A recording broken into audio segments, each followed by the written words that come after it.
जैसा कि आप लोगों को ये विदित है कि आज मेरा खुद का अपना जन्मदिन है और इस शुभ अवसर पर सबसे पहले मैं मीडिया बंधुओं को व पूरे देशवासियों को तथा बीएसपी के सभी छोटे बड़े पदाधिकारियों एवं कार्यकर्ता आदि को भी नववर्ष 2025 की हार्दिक बधाई एवं शुभकामनाएं देती हूँ।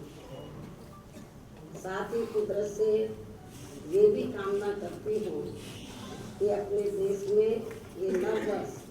इन सभी की जिंदगी में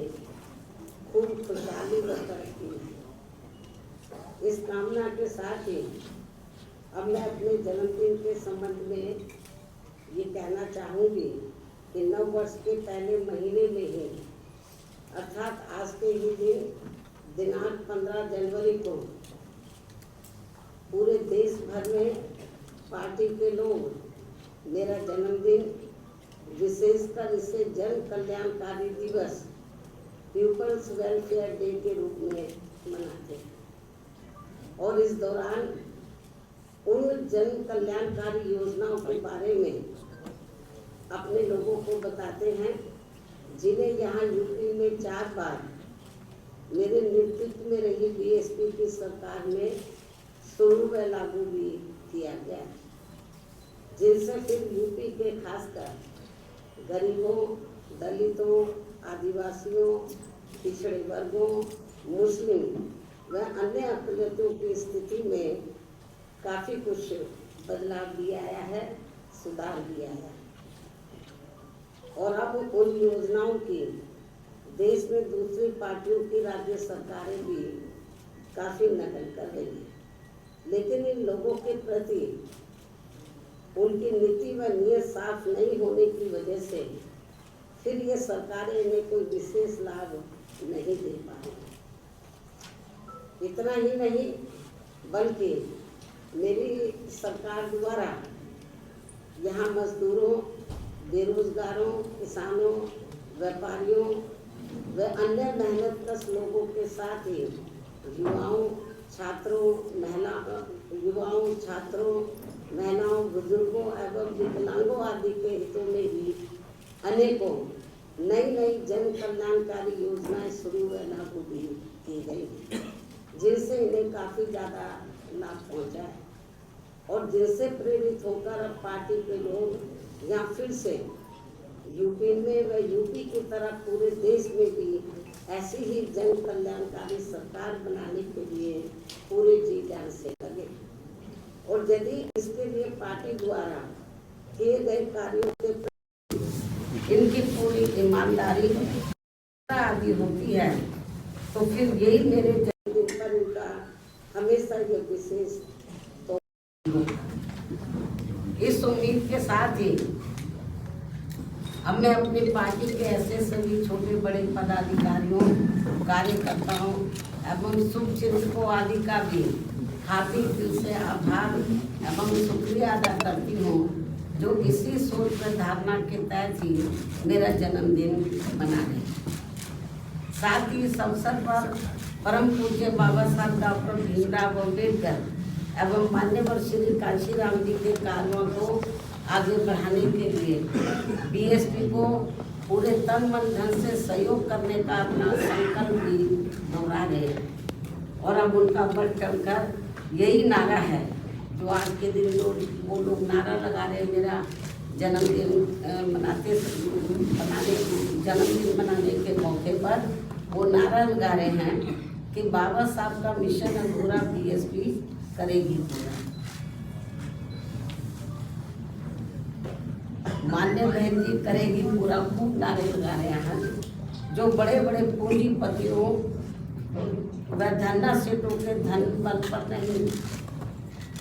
बल्कि बहुजन समाज के गरीब एवं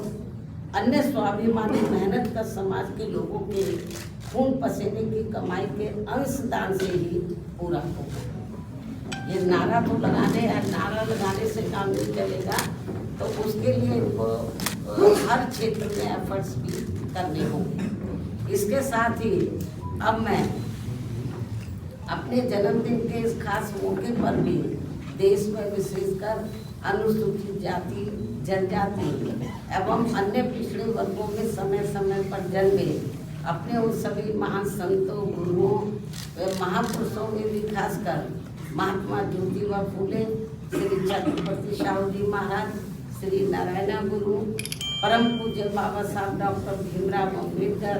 एवं मान्यवर श्री कांशीराम जी आदि को भी पूरे तय दिल से नमन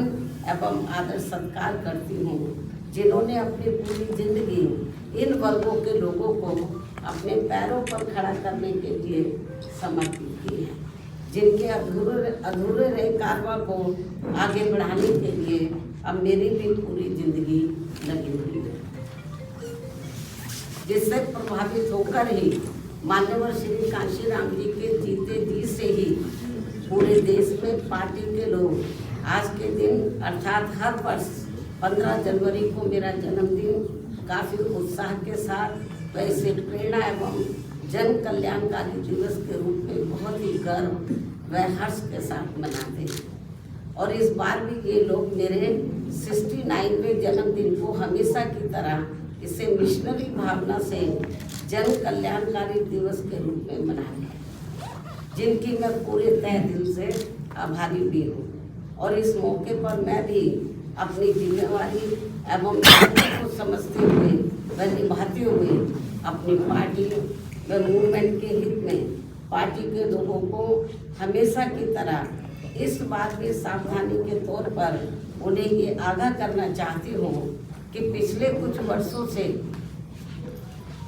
बीएसपी के विशेषकर दलित बेस बोर्ड को कमजोर करने व उसे तोड़ने के लिए अब यहाँ कांग्रेस, बीजेपी, सपा व अन्य जातिवादी पार्टियां भी आए दिन किस्म किस्म के साम, दाम, दंड भेद आदि अनेकों हथकंडे इस्तेमाल कर रही है, जिनसे इन्हें कदम कदम पर जरूर सावधान रहना है। हालांकि इस मामले में मैं भी इन्हें समय समय पर काफ़ी सचेत करती रहती हूँ, वरना ये सभी जातिवादी पार्टियां इन्हें कभी भी सत्ता में आसीन नहीं होने देंगी और इसके बिना इन्हें बाबा साहब डॉक्टर भीमराव अम्बेडकर के अथक प्रयासों से भारतीय संविधान में मिले कानूनी अधिकारों का सही से पूरा लाभ नहीं मिल सकता है। खासकर सरकारी नौकरियों में तो इनके आरक्षण को इन्होंने कोर्ट कचहरी की आड़ में काफ़ी हद तक निष्प्रभावी ही बना दिया। इतना ही नहीं बल्कि SC/ST के साथ साथ OBC वर्गों के लोगों को भी आरक्षण एवं अन्य कानूनी अधिकारों का अभी भी इन्हें पूरा लाभ नहीं दिया जा रहा है। और अब कांग्रेस पार्टी तो सही समय पर आने पर इनके आरक्षण को ही पूरे तौर से खत्म करने में लगी, जिसका ये ऐलान कर चुके हैं। ऐसे में कदम कदम पर कांग्रेसी नेताओं द्वारा संविधान को दिखाना व नीले कपड़े आदि पहनकर किस्म किस्म की नाटकबाजी करना, ये सब यहाँ दलितों एवं अन्य उपेक्षित वर्गों के साथ इनका छलावा व ढोंग नहीं है तो और क्या है। इस पर भी इन लोगों को जरूर ध्यान देना है। जबकि देश में बीएसपी मूवमेंट के कारण दलितों एवं अन्य उपेक्षित वर्गों में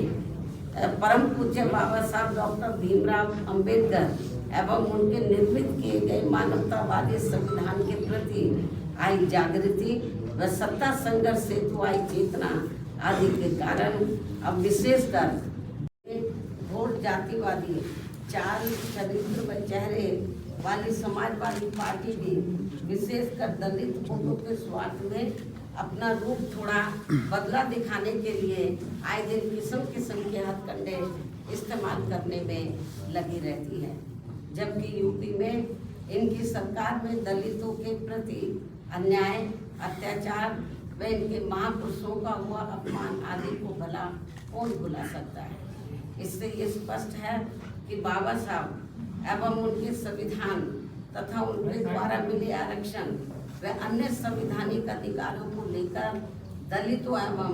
अन्य उपेक्षित वर्गों की राजनीतिक शक्ति बीएसपी से ही बन पाई है। किंतु इनके वोटों के स्वार्थ के लिए कांग्रेस, बीजेपी व सपा आदि अब आसानी से कामयाब होने वाली नहीं है, जिसके लिए ये पार्टियां आए दिन किस्म किस्म के हथकंडे भी इस्तेमाल कर रही है, जिनसे इन लोगों को हमेशा सावधान रहना है। हालांकि इन वर्गों के साथ साथ अन्य सभी मामलों में भी केंद्र व राज्य सरकारों की अधिकांश चल रही गलत नीतियों एवं गलत कार्य प्रणाली की वजह से ही अब देश की जनता काफी ज्यादा दुखी व परेशान भी है, जो ये आए दिन ऐसी सरकारों के विरुद्ध काफी आवाज भी उठा रहे हैं, जिनसे भी अब कोई हल नहीं निकल पा रहे हैं। ये भी बड़ी चिंता की बात है। रोटी रोजी के नए नए नियम कानून बनाकर उनकी आड़ में भी यहाँ बेरोजगारों को वर्षों तक नौकरियों से वंचित रखा जा रहा है। फिर चुनाव में उनका मुंह बंद करने के लिए उनको किस्म किस्म के लुभावने वायदे कर दिए जाते हैं, जिनसे इन्हें अभी तक कुछ भी हासिल नहीं हो पा रहा है। जबकि यूपी में हमारी पार्टी की 4 बार रही सरकार में हमने खासकर गरीब एवं बेरोजगार लोगों को किस्म किस्म के लुभावने वायदे न करके उन्हें सरकारी व गैर सरकारी क्षेत्रों में बड़ी संख्या में रोटी रोजी के साधन उपलब्ध कराए हैं, जिनसे आप सभी अवगत हैं। लेकिन दुख इस बात का है कि चुनाव में भोली भाली जनता अपनी पार्टी के इन सब कार्यों को भुलाकर विरोधी पार्टियों की गारंटी व लुभावने वायदों आदि के बहकावे में आकर पुनः ऐसी सरकारों को सत्ता में ले आते हैं, जिनकी शुरू से ही कथनी व करनी में काफी अंतर रहा है। इसके साथ साथ देश में दलितों, आदिवासियों व अन्य पिछड़े वर्गों को अब खासकर सरकारी नौकरियों में उन्हें आरक्षण का भी पूरा लाभ नहीं मिल पा रहा है, अर्थात अब इनकी ये सुविधा ना के बराबर ही रह गई है। मुस्लिम व अन्य धार्मिक अल्पसंख्यक समाज के लोग भी हर मामले में अब अपने आप को काफी असुरक्षित ही महसूस कर रहे हैं, जिससे इनका विकास भी रुका हुआ है। केंद्र व राज्य सरकारों की भी गलत आर्थिक नीतियों के कारण आए दिन देश में गरीबी, बेरोजगारी एवं महंगाई, ये थोड़ा दरवाजा खोल दो, खांसी आ रही है मीडिया को तो थोड़ा खोल दो। केंद्र व राज्य सरकारों की गलत आर्थिक नीतियों के कारण आए दिन देश में गरीबी,